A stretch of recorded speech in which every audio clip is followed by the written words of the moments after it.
We got our pump back from being rebuilt here in town, and even able to find the original service manual for it. So really cool. And now we'll get into painting all this stuff. Do have a couple of the rods that we need to check out, like this front axle rod that's in kind of a happy smile. But getting on with it. Having this rebuilt was not cheap. It was almost $400, but you know, we're in the jack pretty good, and so I'm willing to spend a little bit of money on it. Hopefully it works out. All it takes is one job, oh yeah. All it takes is one job, and everything is gonna be okay. Alright, so this bolt broke off, but we have enough thread there still because it's just a little set screw. I think if we run a tap through that, we'll be okay. And I got these little Allen guys, but the head doesn't fit down in the hole here, so we're gonna have to drill that out a little bit.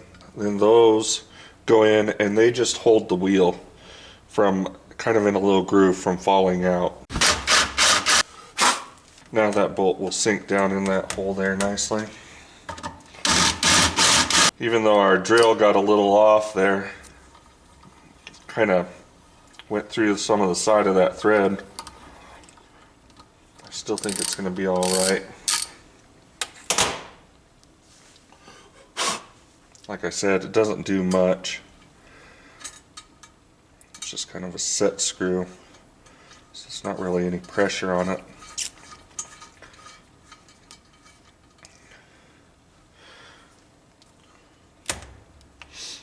That was the only repair we had to do on these, so back to painting them. Besides the stuff you can get from the auto body supply places, this is about the best paint you're going to find. It's this Duplicolor engine stuff. It's good for about whatever. You know, it doesn't have to be on an engine, and it isn't gritty or something because it is engine paint. It's just good paint.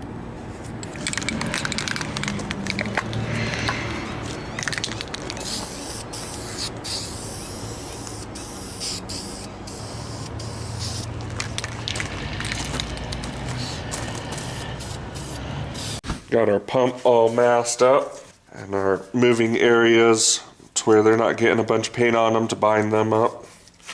I think it's okay to paint this is where you fill the hydraulic fluid in there. I think that'll be okay to be painted.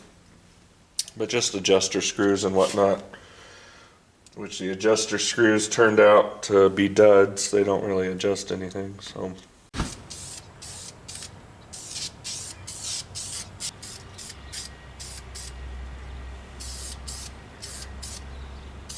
So somebody thought it would be cool to have some holes torched through here. Maybe they used it for a transmission jack attachment or something. But I'd rather have it back to the way it originally was.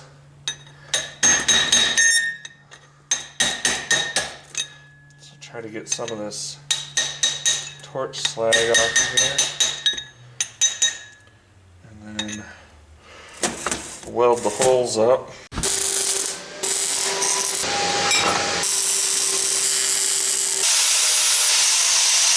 So I just sprayed this blue the other day.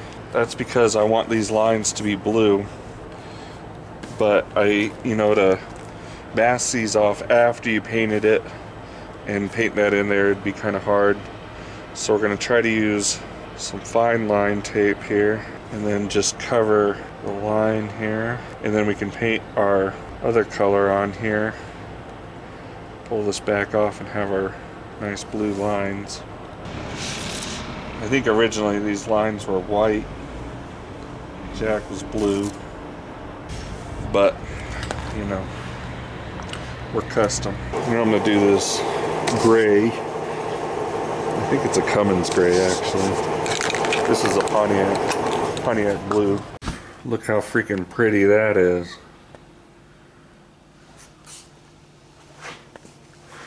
Got the inside blue and the outside the gray.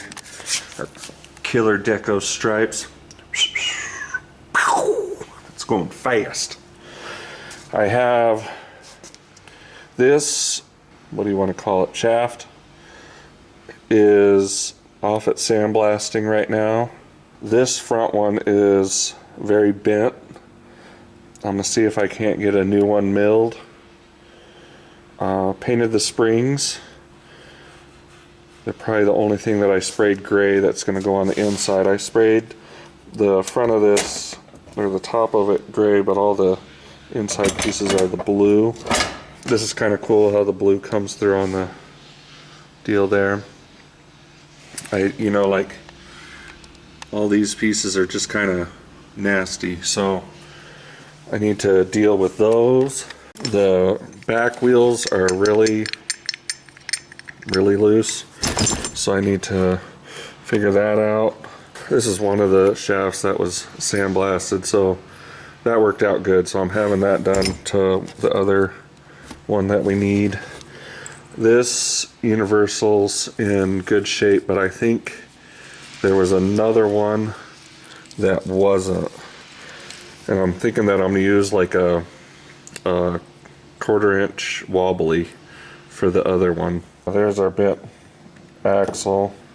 That's the front axle, and then this is the handle, and it has some major dents, so which is going to be kind of hard to fix. All it takes is one job, oh yeah.